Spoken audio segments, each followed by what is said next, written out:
Okay.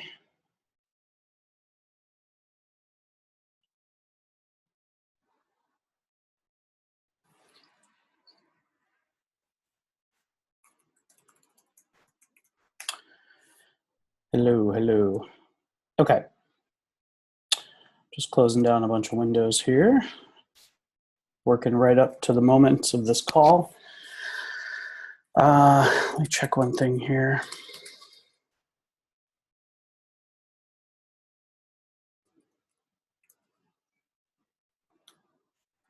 I'm gonna start something up. And keeping my fingers crossed that it works. It's the big thing I've been working on.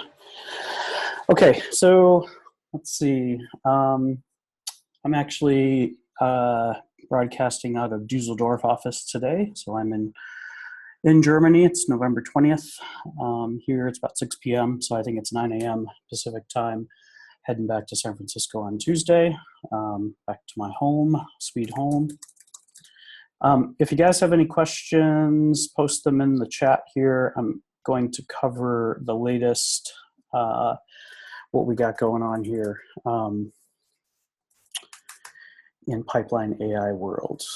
Let me check one thing here.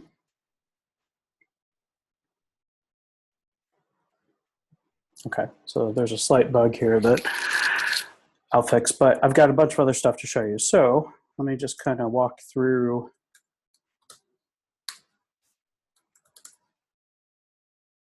Share my screen.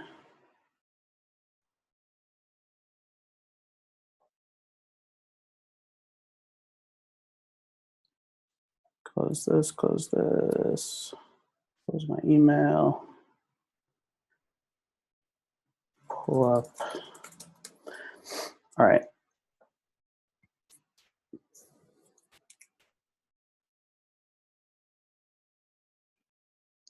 So I'll keep an eye on the questions over there. So starting off here, that's not the right one. Starting off on PipelineAI website here, what do we got? There's a workshops tab up here. I'm not sure if this was there before, but I just did 2 workshops actually kind of back to back in Madrid and Germany here. So we got one for the 9th coming up. I think there's a discount floating around off the meetup page. Also, if we go to docs here, the docs tab, this is showing, has links to the open source. Also, I want to point out the lucky folks that are on this call will find out first that the community edition, which is essentially just a Jupyter notebook with Spark and a bunch of other stuff installed. So you can get to this off the docs tab over here. I'm not sure why I call it docs, but this has links to everything, the meetup, the YouTube channel, the presentation, SlideShare, basically all the same stuff that's down in the bottom right here.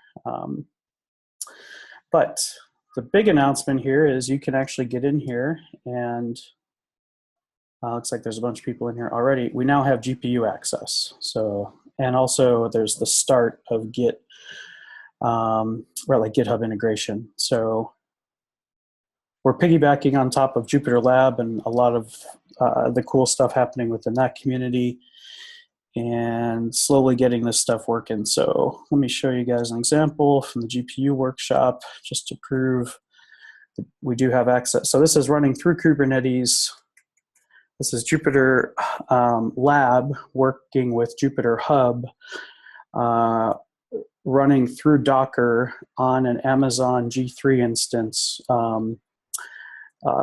with all the NVIDIA drivers and such installed. So I'm trying not to make this too public because we'll likely get a bunch of Bitcoin miners and that kind of stuff on here, but feel free to poke around. I think I got a lot of these notebooks working. If they're not working, let me know. I did have to make a couple small changes for the newer versions of TensorFlow.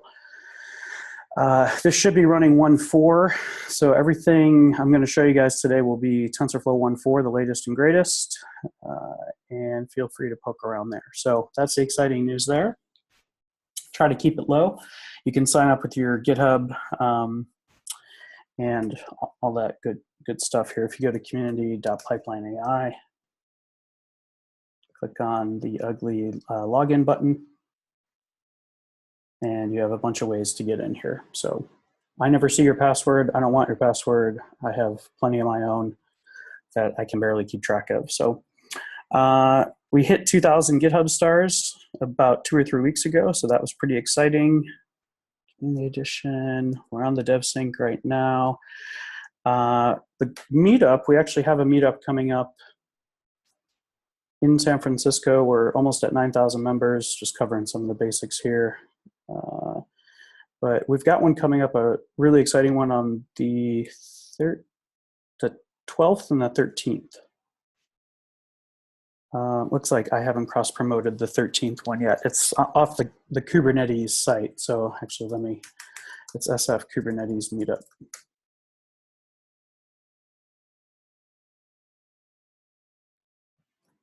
So I'll be speaking and specifically showing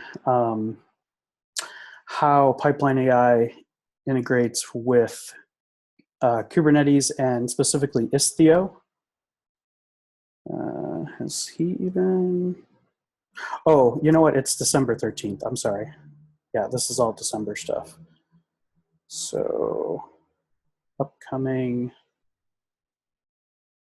Looks like he hasn't even posted it yet. Okay, so that's why I haven't posted it either. But yeah, this will be coming up December 12th. And then, so the 12th is, yeah, this is our meetup. This is in San Francisco.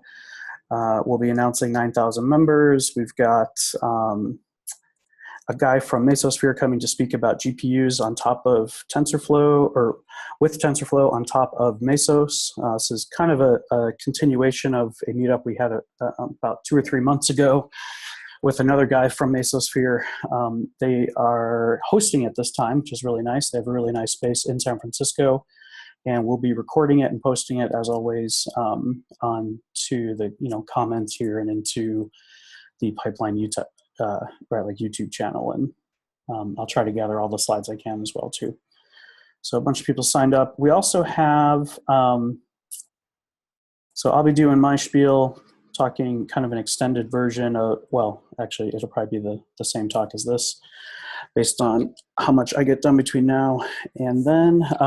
But let's see, this is, yeah, also talk 3. This is really cool. These are my buddies from Kiwi.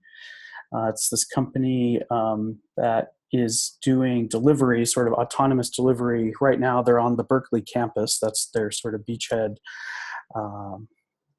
first customer. So they actually were demoing this pretty recently. I think it was at the ML Conf. We were right next to each other. We had booths right next to each other, and it was pretty cool stuff. So they can detect, and these autonomous things, they're about probably maybe 3/4 of a meter, like a half a meter, square, and you can load up food in there or whatever. There's no cooling or anything, so it would have to be dry food, and it has cameras, and you can tap into it and actually watch it do the object detection and stay away from people and bicyclists and things like that. So yeah, pretty cool stuff. So they're actually going to talk about how they use TensorFlow for this, and also how they can remote update. So they actually use something called Resin.io that will let you on the fly update, push out a new Docker image. And Resin.io is pretty cool. I actually didn't know about these guys until I was chatting with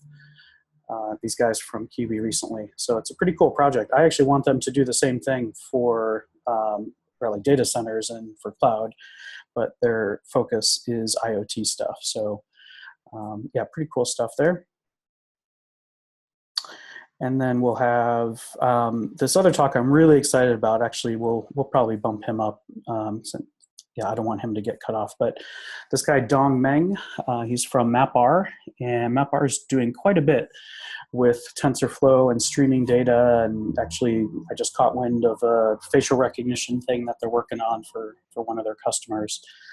Here's the blog post that they'll be discussing, that Dong specifically will be discussing. And it goes pretty deep into TensorFlow GPU streaming, A lot of complex stuff here. I actually learned quite a bit. This is from like July 15th even, and a whole ton of Kubernetes things have changed, and so I'm pretty excited to have him come and talk about the updates. And let's see what else we got going on. I think we posted a couple more videos out there. I recently updated, I want to share this with you guys. I recently updated the sort of master deck that I've been using across the world here, different conferences, and so I think it's up to 130 slides. So this, I think, was 100 slides when I last chatted with all of you. Probably the last time you've seen this, but added a bunch of slides in here, more about pipeline and some of the new stuff that we're doing, like the ability to specify the model runtime here. This is actually slightly wrong, but it's the same concepts. But let me skip this for a second. I want to show you. I've been spending a lot of time recently trying to figure out this damn TensorFlow Estimator API and all that's going on here. So, we're all pretty familiar with the TensorFlow basics, and the low-level TensorFlow is a million examples. The next step here, so one big thing is that they've added eager execution. So this is very similar to PyTorch, or how like MATLAB works, right? Where you could type in a command and see it right away. So the default TensorFlow acts like Spark in that it's doing lazy execution. This new model is this eager execution, which is better for researchy type things.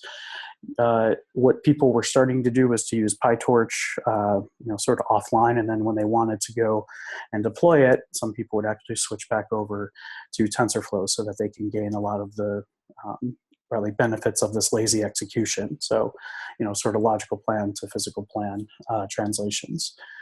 Also stumbled upon some tricks and tips about how you can tweak the way TensorFlow will traverse your graph. Or like during execution, so you could actually switch it over to use minimum RAM mode.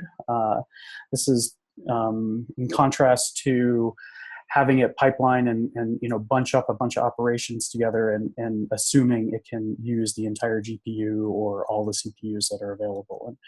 And sometimes that's not the best case, especially if you're in kind of a like memory constricted. So one thing you should know, there's the saved model format, which kind of comes out of TensorFlow serving. It's supposed to be the new standard format. It's sort of catching on slowly, mainly because a lot of the examples don't use it. This like Estimator API is supposed to make it easy. I've been using it the last couple weeks, and I am having problems with even the stock examples getting it to work. So just know that the Estimator API, which is what I've been spending a lot of time on recently, is the way that you should be going, even though it's painful. Also made quite a bit of progress looking into this dataset API and capturing this in the form of slides here, as well as even on the community edition here, we've got some examples that I found. So one of the challenges, of course, with TensorFlow is trying to find good examples that actually match the version of TensorFlow that's currently out there. And one thing you'll know, there's this other repo that, so advanced, I think it's advanced TensorFlow. Yeah, and this is from this repo, TensorFlow Workshops. So there's these other repos that are associated with TensorFlow, but are not really maintained by the TensorFlow developers. They're maintained more by the Google Cloud Platform folks, and this is one of them. So this is a first class. It's right off TensorFlow, but there's also this other one that I reference heavily, which is Google Cloud Platform. So there's these Cloud ML samples, and now these sound kind of hokey and like they could potentially, be forcing you to use the Google Cloud Engine or like the ML engine, but it's not necessarily the case. They do, of course, show the examples, but the TensorFlow community is very keen on giving everyone the ability to do things without Google Cloud ML. And if you use Google Cloud ML, that's an extra bonus. You get access to TPUs and things like that. So there's these estimates. So I've been using the census data set, the census model, because there's a lot of support. There's Keras support. There's these canned estimators. There's the low-level version, and then you can actually fight through the custom estimator. So let me go back here. Yeah, so check out these like Cloud ML samples, and even this Google Cloud Platform repo.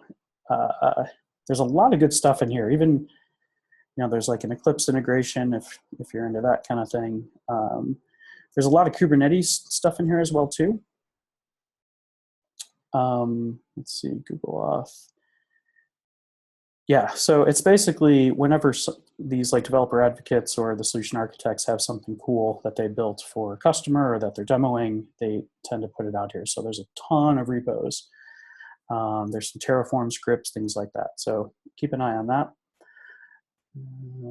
Okay, but let me just jump back here to the dataset API. So this is the replacement for, this is Google's first attempt essentially to supplement their neural network side of things with the ETL.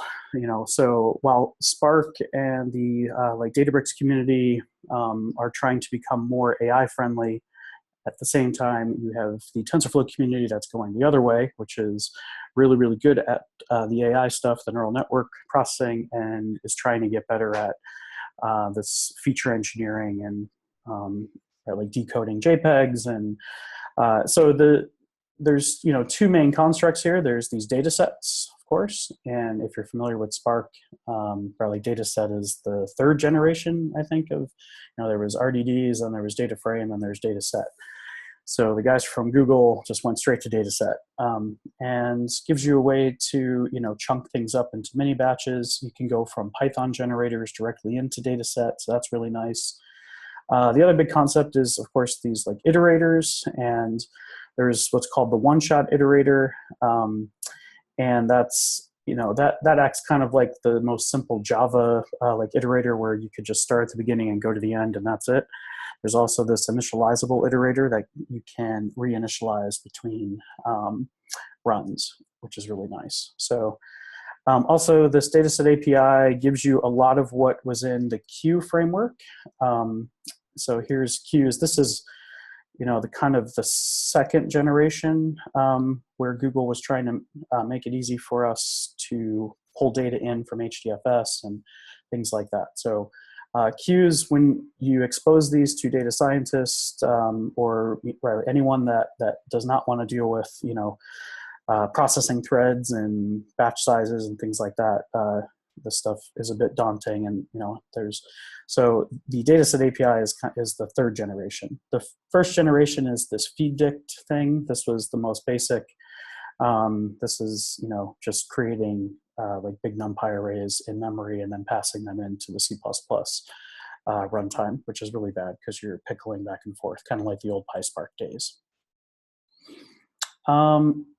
Couple other things too, and I'll actually show this a bit when I jump over to the open source to the like GitHub repo. But so if you've seen my workshop or seen any of the slides, you've seen how we've been able to profile GPUs and CPUs with this kind of hokey timeline thing that's based on the Google Web Tracing Framework.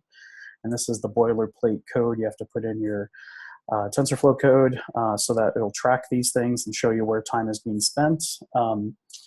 And now this stuff is starting to pop up inside of TensorBoard. So TensorBoard's actually looking pretty slick these days and has a lot of references to TPUs, which is kind of interesting, right? Like you could tell even from the open source, Google is really pushing these TPUs. So there's special tabs and special sections now in the latest TensorFlow 1.4 TensorBoard.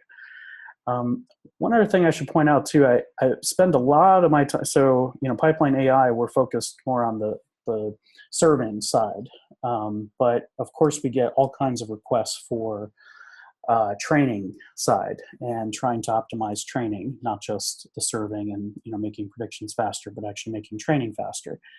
And so one thing that's been showing up more and more is as people start to migrate to this new Volta V100, which the Amazon folks just released,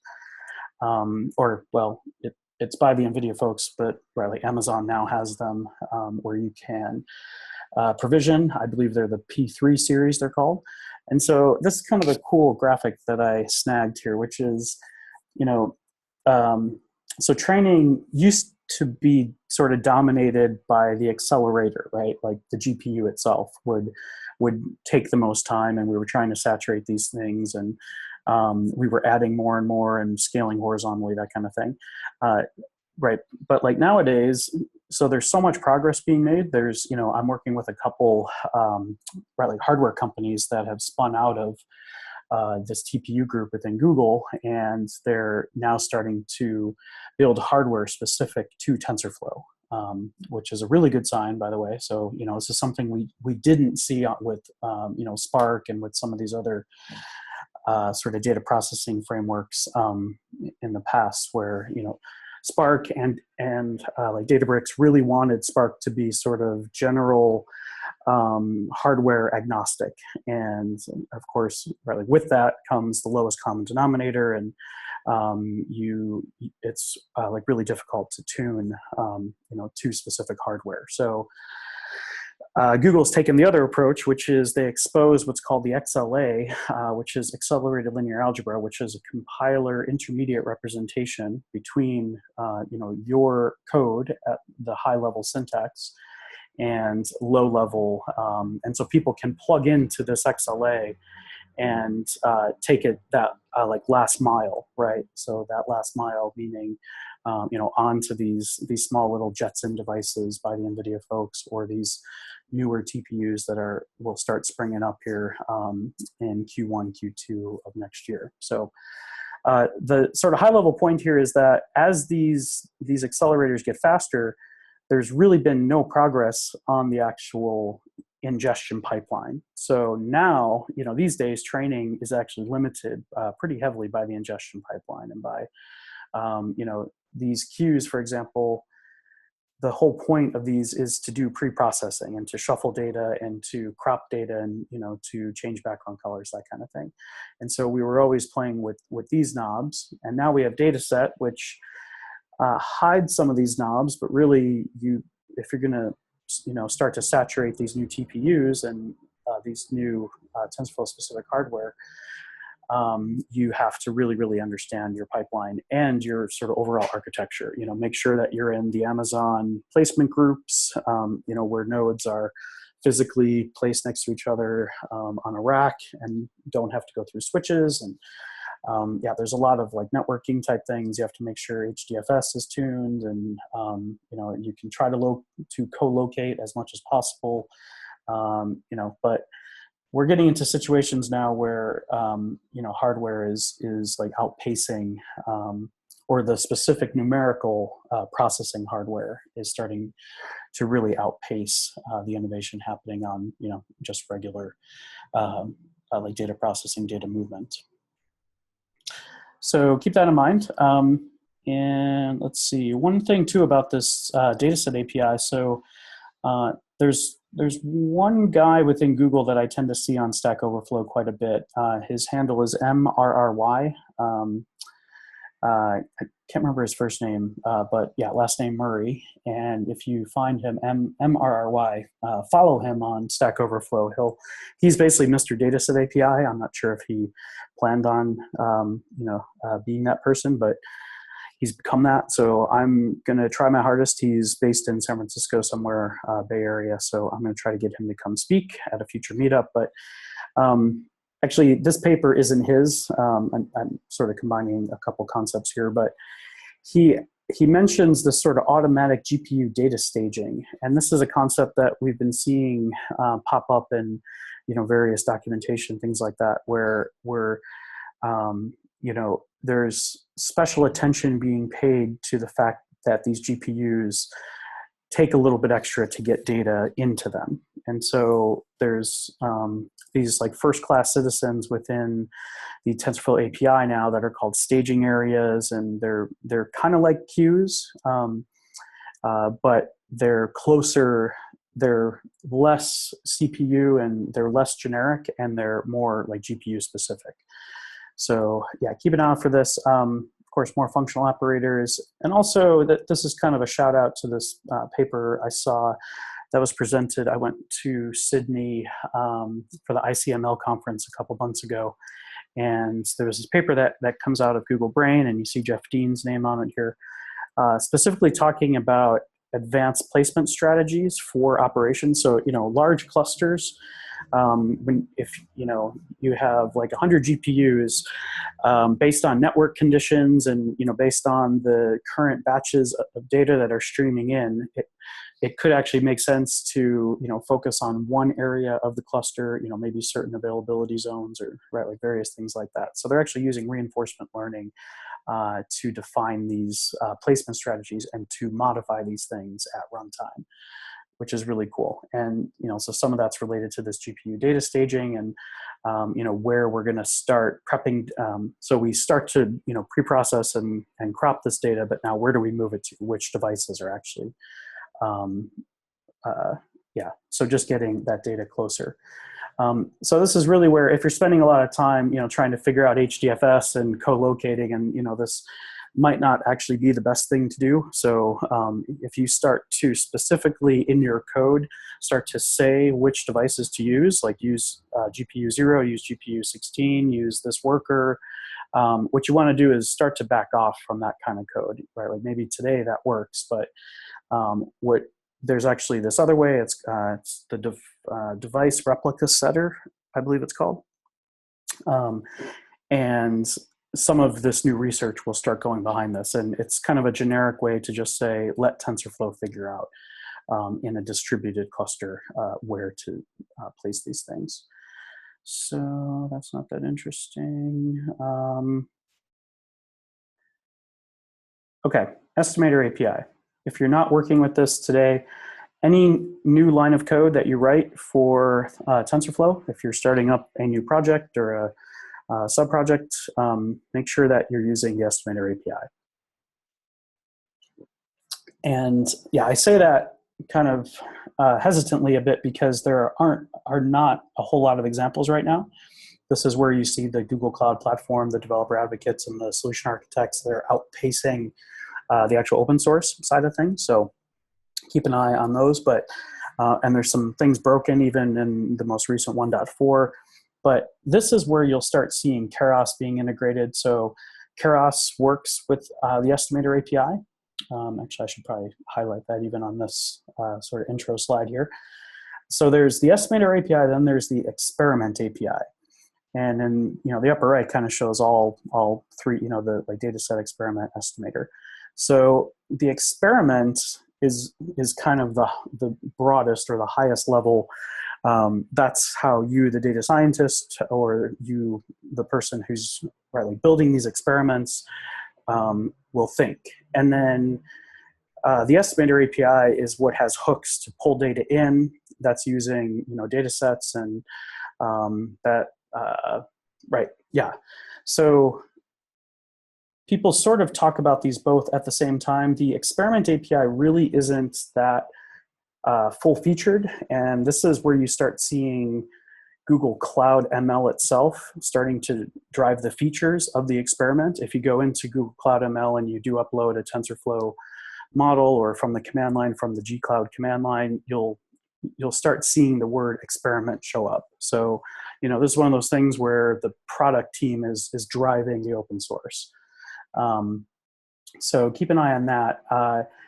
It's not entirely evil. It's not, I don't hate it. I actually think it's a pretty good move in that they're paying attention to what customers want, and they're now building that into the open source. So this is some of the stuff I saw at Databricks as well too. Sitting in our design meetings, we had a lot of community experience, and we got input from Cloudera and from tons of customers, and this drove some of the open source decisions, including, by the way, the name data frame instead of table. For example, we polled a bunch of people, and it seemed like data engineers didn't hate the word data frame as much as data scientists hated table. So if that makes any sense, it was the least hated term was data frame. So yeah. But for the most part, for right now, you'll be dealing with this Estimator API. And what's really cool about the Estimator API is it has this train to serve design. And yes, I love this term because this is exactly what Pipeline is focused on, which is, always be thinking that this model will go to production and make it as easy as possible. And before, if you weren't using the Estimator API, if you're just using low-level TensorFlow, trying to put this into a distributed cluster, first of all, so separate from serving, but if you just want to scale out the actual training, it's pretty much impossible to take that same code and put it on a cluster. And if you wanted to serve this model, it was even more of a pain because there's different formats. There's the export format, and there's the save model format that's optimized for TensorFlow serving. Not a lot of people seem to be using TensorFlow serving, so they're just calling session.run. But really thinking about these models as something that will not, that will leave your Jupyter notebook or your laptop or your dev server and at some point go into production.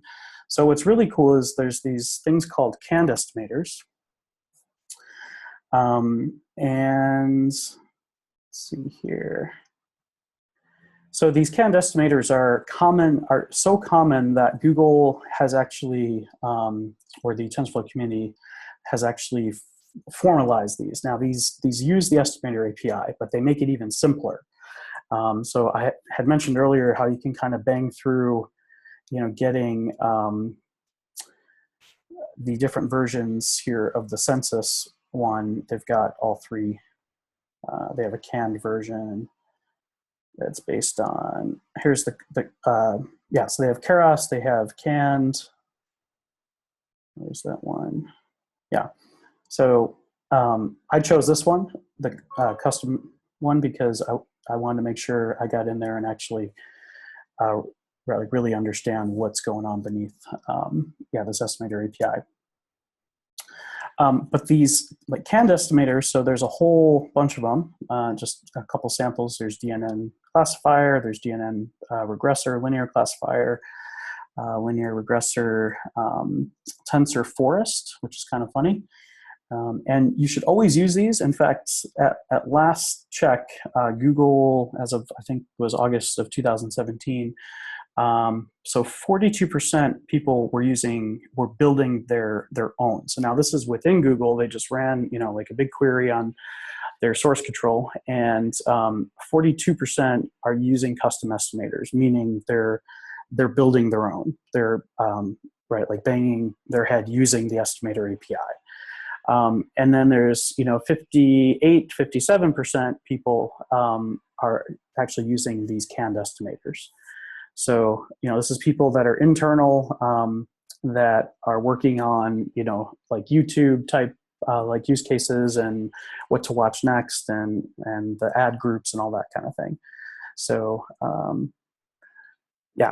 so definitely keep an eye on these things. What this Estimator API essentially is different hooks. So if you were to write just straight up TensorFlow code, even as of just 6 months ago, you would be writing flat code that would have to execute top to bottom. And if you tried to split it up across different workers, that was impossible. And so they've since added these hooks. So there's separate functions now. They've basically split up how you get data in And then how you actually train it or build that like network architecture. That's most of what these like canned estimators do, by the way, is that like model function right there. And then ways to get in to evaluate data also. And there's supposedly this way to export as the saved model format. That's what I can't actually get to work. So I've been doing some hacks there. What's cool is that you could also predict. This isn't recommended. This is the absolute slowest way, would be to call predict and pass a file. This is essentially what a lot of people are doing today because they can't figure out TensorFlow serving, and this save model format's kind of new and wonky. And so yeah, while you can predict in batch, you typically would not want to.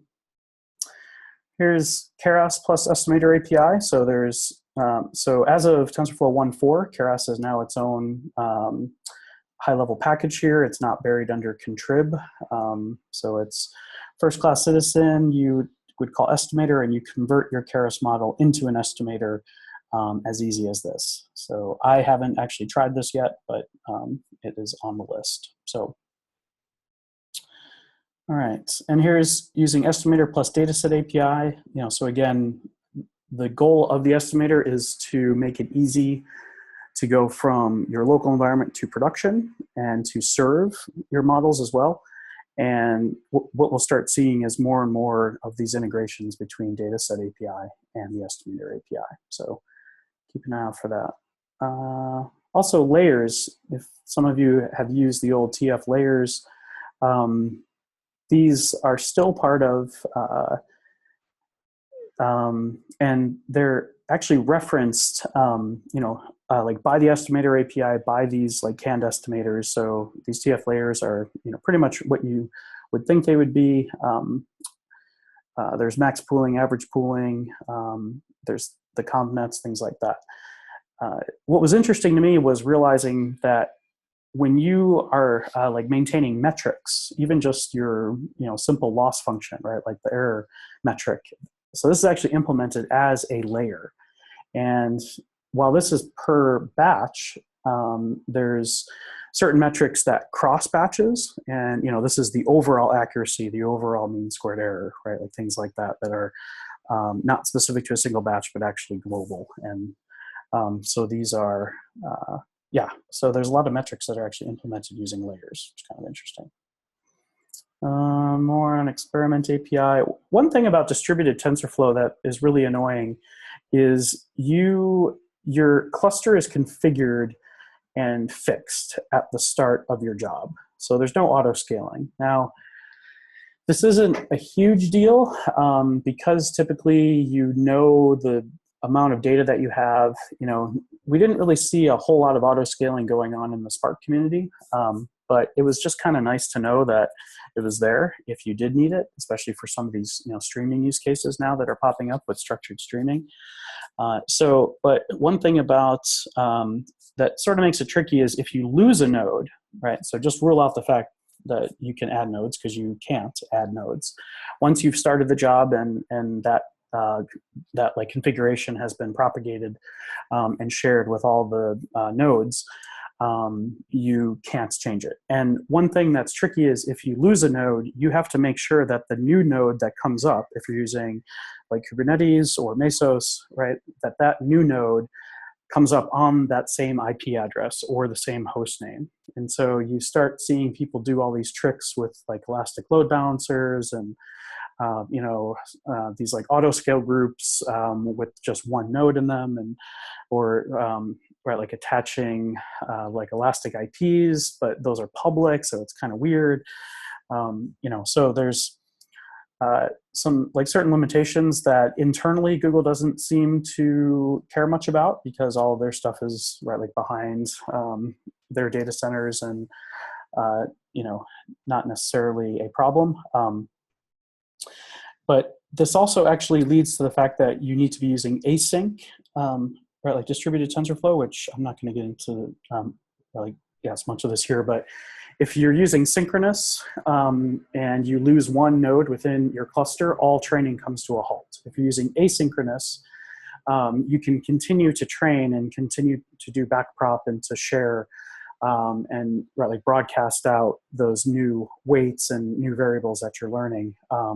Yes, even in the face of failure. So if you're dealing with anything, at scale, right, there's a fairly high probability that you will lose a node or a hard drive or a like network partition will happen. So instead of completely killing your job, that's been running for a week because one node goes down, what you want to do is flip over to async mode. Also, you want to checkpoint fairly frequently, maybe not every hour, but maybe once a day or every 8 hours, something like that. That way, if you do fail and something huge happens, then yeah, you can roll back to that checkpoint. Spent a lot of time too. So this is more the experiment API and learn runner. I'm still kind of finalizing these slides, so pardon my dust here, but there's this magical environment variable that you'll see if you start working in this area called tfconfig. If you screw this one up, there's no error. The error that it shows is not doesn't tell you properly. So this needs to be cloud, even if you're running on a local single server, but you have multiple ports running. So yeah, there's a lot of discussion, maybe they shouldn't have called it cloud, maybe they should have called it distributed. But one thing to note is if you do want to use the exact same code for this Estimator API on both your single node laptop and in a distributed cluster, whether it's in the cloud or on-premise, whatever, you have to flip this over to local. And there's also one other slight thing where you have to define it as a worker. And yeah, this took me about a week to understand all this stuff because it's not documented. Also, the experiment API gives you the ability to do hyperparameter tuning. So this is one big thing that the Google Cloud Platform folks say is where a lot of their revenue will be coming from soon, is people won't have the scale or the sort of elasticity to run these experiments and then tear them down. And so what you can do is if you write to the Estimator API, there's a hook in there where you could say, here's a set of configurations. So here's my learning rate, and I want 10 different learning rates. And combine that with some other hyperparameters, right, that are specific to this model that you're training. Okay, so this is actually an example of the configuration that gets fixed up front, and this is host name or could be like an internal IP address, and yeah. So I'm going to show you guys here in a bit. We got about 12 minutes. I'm going to show you some code that is mostly working. This is what I was trying to get to work right before this. But real quick, I do want to point out if you're using TPUs. Or planning to use TPUs. This is those kind of like mysterious GPU-like things that Google claims that no one will have access to unless you're a Google Cloud Platform user. Just note that there is actual special code, and there's two big areas. If you are, you pretty much have to use the Estimator API for these TPUs, and you have to use this class called TPU Estimator.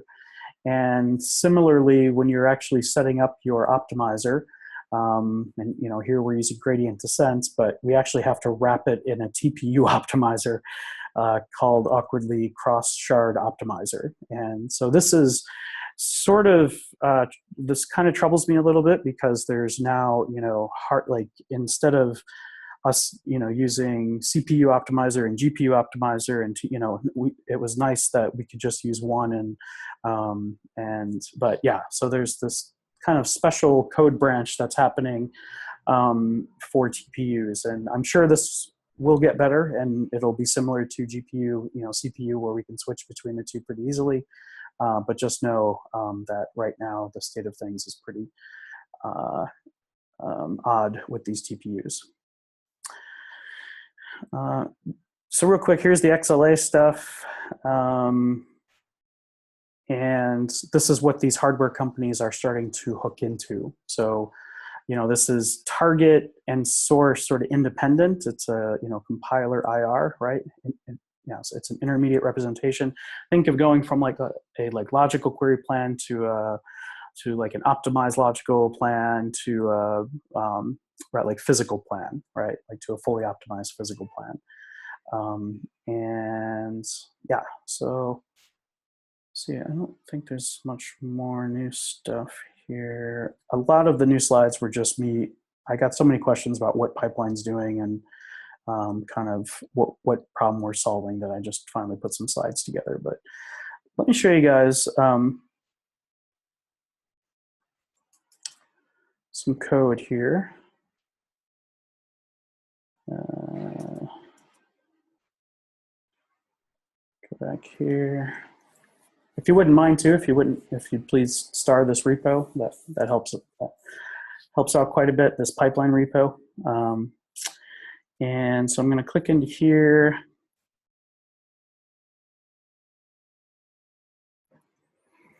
So if you follow this, you could actually install the CLI, the pipeline CLI here, and you'll get some, just kind of follow through the instructions. We've got this sample model repo where you can check this out. You can actually build and slurp in this, census model, right? And so this is using that new Estimator API. There's some rough edges around how we pass data in and things like that, just because we, haven't had time to like make it clean. But if you, copy and paste these, so this is single server. So now this is just getting one server, and one thing you'll actually get like working right away is you can see TensorBoard, and here's the new TensorBoard. It's looking pretty slick. It has, where like time is being spent in terms of compute time and memory usage, and here's that, TPU thing that's starting to pop up. So this is kind of an interesting marketing tactic here, where they show your graph, and they show what could, if let's see, I don't think I actually have a live version running here, but if you click this, it'll show you all the operations that can be optimized by a TPU. And so this like naturally gets you excited about TPUs, and then you switch over your whole infrastructure to Google Cloud, and you save thousands of dollars a month and that kind of thing. Yeah, there's some cool like projector things here for embeddings, and you got TSNE, PCA, and then you can actually serve this model. So this is where we can, so like this is one thing Pipeline focuses quite a bit on. This is in those slides as well too, which are on SlideShare, by the way. If you go there, it's just basically like the last presentation, or the most recent presentation, I mean. But yeah, this is where we're experimenting with different runtimes. So we're taking this particular case, it's the like MNIST, and we're trying out TensorFlow serving. We're also comparing it to the NVIDIA. This is actually some new info here. So the NVIDIA folks, actually there's two new runtimes that we're experimenting with. So by default, we were using TensorFlow serving just because like we know it pretty well. It's a bit janky to get it into that save model, but it's good enough. And we have some pretty good performance numbers out of it. Just, I believe it was last week, TensorFlow Lite has now dropped on the scene. And this actually was sort of there before, where you could take your trained TensorFlow model, that's in the upper right here, and convert it down into a smaller size. There were a few different ways to do this. So this is all part of what PipelineAI focuses on, which is post-training optimization. So there's a lot of people focused on training and hyperparameter tuning and all that. We're actually focused on post-training and tying that into the real-time metrics like throughput and the like response time and things like that. Cost per prediction is one metric also that we play with across clouds. So we pay super close attention to anything new coming out that can affect either the size of the model and shrink it down. Yeah, we'll lose a little bit of the overall accuracy, but if we can get this thing down to 70K, what would normally be 60 meg, this is huge. So it's this new format. It's similar if you're familiar with TF compile or the AOT, right? So yeah, there's this AOT compiler that would take your trained model and could slim it down and pull in just what it needed from the actual operating system and from the TensorFlow runtime, and package it up as a C++ binary that you link into your app, and then into your camera app or your Android app. And so I believe there's some decent like documentation. Haven't had a whole lot of time to play with this, but actually for 2018, we're going to spend quite a bit of time focused on here, the XLA stuff, and yeah, all this stuff we'll bring to this monthly meeting, as well as the slides that we post, conferences, things like that. This is the other exciting thing, is the NVIDIA TensorRT. This is actually on its 3rd generation. It's the 3rd version, and this is also a post-training really optimization step.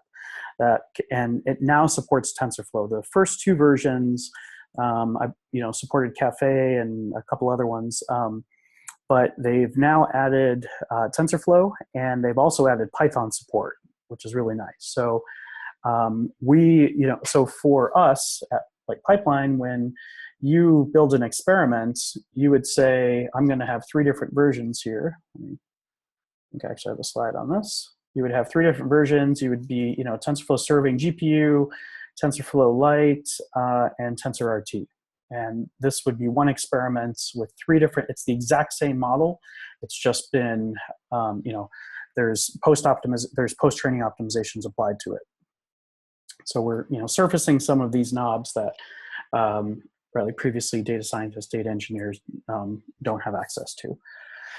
So yeah, they have a post-training optimization, and they also have their own runtime that is actually separate from TensorFlow serving, but sort of a competitor to TensorFlow serving. And of course, you can compare these things both offline and online. And so let me get back to the code here. Yeah, so one thing that I was trying to get to work for today and is going to work in the next hour is the clustered version of this, so TensorFlow distributed. This actually keeps coming up over and over so much with our customers, even though we're focused on the training, that I spend my weekends now trying to get distributed TensorFlow to work in a command line way. So let me show you guys what we got cooking here.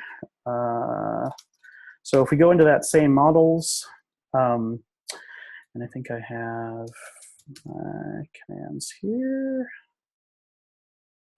So similar to doing the single server start, which is listed on here. So it would be train start, train. Let's see.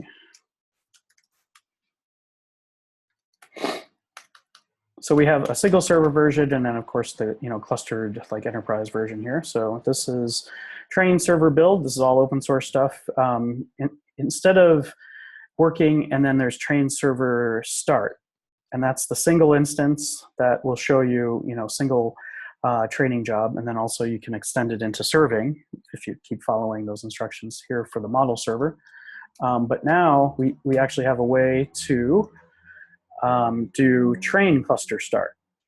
And again, this is a little bit verbose here because we've got, it's just kind of the sort of early versions here, but here we can actually say how many replicas of workers. Here we're just doing one because I'm just running on my laptop here.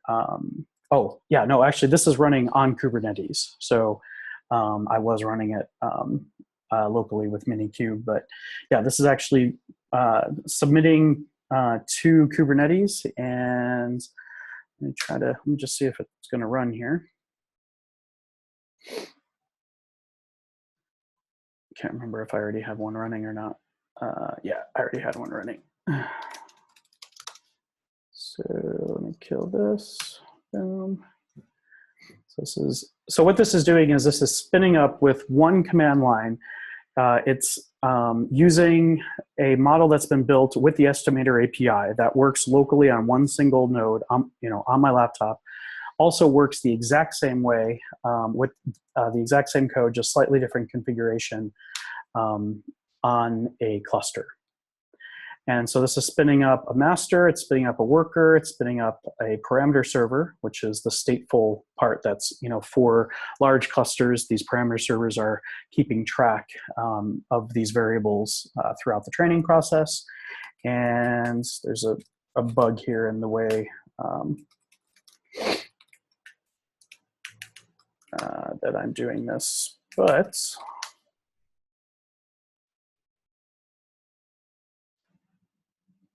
yeah, so there's a stack trace just because I have something, I've got one of the directories messed up for the training data. But if I take a look at the cluster,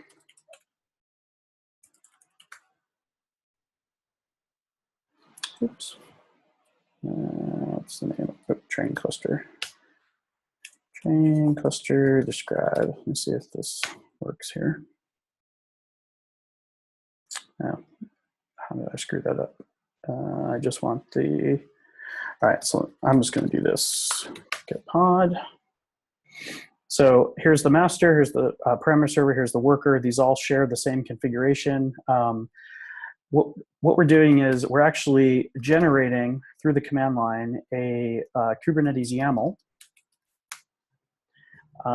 that based on how many like workers, how many parameter servers, and the master, it will assign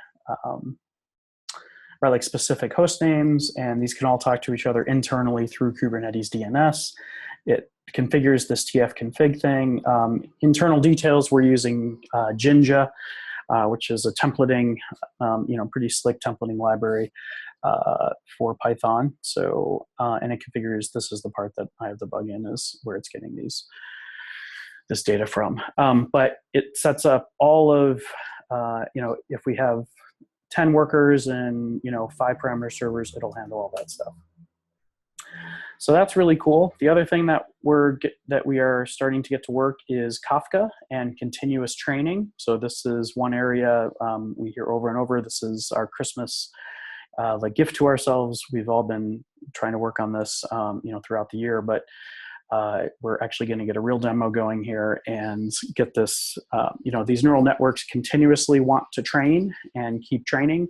They're like always set up to get more data and shuffle it, and to keep calculating gradients and to keep updating what the weights that they're trying to learn. So Kafka is perfect for this. We're pretty close. We're essentially plugging into the dataset API, and it'll be slurping things in that way.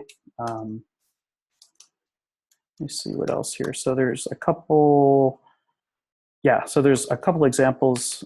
Let me just show you guys real quick. So as usual, you have to have a pipeline conda env, which is all documented here. Tells you what you need. You need if you're going to do predictions, you have to have a pipeline predict and a pipeline _ train if you're going to train. And we only support the Estimator API right now because it's the only way to really take the same code and distribute it. So let me just show the pipeline train. So there's some new like APIs here, and you'll see a lot of hooks out to other methods. This is how we can inject like different data sets and different ways of getting data in. Here's the experiments API here. So we can put this in a like hyperparameter tuning mode. Right now I was just running a fixed training job just to show the actual distribution happening and the Kubernetes stuff happening behind the scenes. But here you could actually pass in ranges for your different hyperparameters and switch over to tuning mode. And I think that's it. Yeah, so the other big thing will be taking these models. That looks like, let's see, I think I have MNest here, versions, taking these models and post-processing them and creating different versions to work with these different runtimes. So that's it. Let me check the questions here. Post away. Thanks for hanging out. There's actually a Yeah, quite a few people on here. Okay. So Pipeline YouTube channel, if you go to PipelineAI and either go to the Docs tab or scroll all the way to the bottom, you'll see a little YouTube logo down there. Or you could just click on this watch videos thing here. It's a Garbly Goop channel ID. So this has hundreds and hundreds of hours of video and some, pretty good stuff out there. Okay. Address the use case of daily training of tens of thousands of different models, each on a data set living in S3. The data sets themselves are probably, so Prasad's asking about scale. I have tens of thousands of different models, and 100,000 to 10 million rows. Not that many rows, but 20. Yeah, I mean, this is a larger discussion, but and I assume you're talking about TensorFlow, pulling from S3. So we have a few customers doing this, of course. A couple using HDFS, so TensorFlow has really good support for HDFS. The way you would do this would, the thing that you're constantly trying to do is to saturate these GPUs or these CPUs. So if you are interested in seeing some details here, you can pop over to TensorFlow. Pay attention to this particular page on the TensorFlow site. I think it's under Develop. And I don't know why my screen is weird there. There's a Performance tab. Oh, now it looks like now there's a Mobile tab. And go to Benchmarks. So, and actually these three links here, high performance models and benchmarks. So this is talking about queues. I would learn queues just as much as you need to try them out and to see how things used to be. There's quite a bit of discussion here and different ways to distribute and shard your variables, and there's some cool little tricks here that they're doing to keep data hot, right? This is these staging areas, things like that. Let me find staging areas even mentioned here. A staged variable mode where we use staging areas for variable reads and their updates. So these small changes, can really save a lot on these training jobs. Yeah, I mean, this is kind of a broad question, so we probably have to dive in deeper there. If not predict, we should use evaluate. Evaluate, okay, and people are asking how long it's supposed to go. Yeah, we're like about 8 minutes over, so I'm gonna shut down here in a sec. But predict is if you truly just want to predict. When you would switch to use the evaluate, so there's the evaluates. Let me find it here on the experiment API.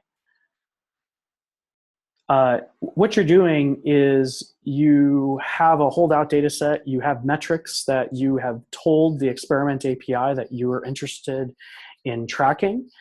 And the output of that, there's actually ways to compare different models. They give you this generic, it's kind, it kind of reminds me of in C or in Java, you have that sort of generic compare, and if it's -1, it's less. If it's 0, it's equal. If it's greater than 1, so there's a way to given a set of metrics for you to define which model is better, right? Or which set of hyperparameters. So that's what you're doing with the evaluate, and yeah, that's going to give you sort of the overall accuracy that you can use to compare. But yeah, there's also other metrics too that you can use there. The other cool thing about the Estimator API is it'll actually generate these signature defs for you, which were always like a little bit hokey. Here, this is the old way of doing things. Again, this is the 1.4 documentation that's still referencing the old way of doing things, which is really frustrating. So yeah, keep an eye on those other Google Cloud Platform channels. Okay, I think that's it. Thanks for staying. I'm going to post this video to YouTube as soon as it saves. So talk to you soon. Talk to you next month. Hope to see you at a meetup. And yeah, John Harrison, I have to talk to you.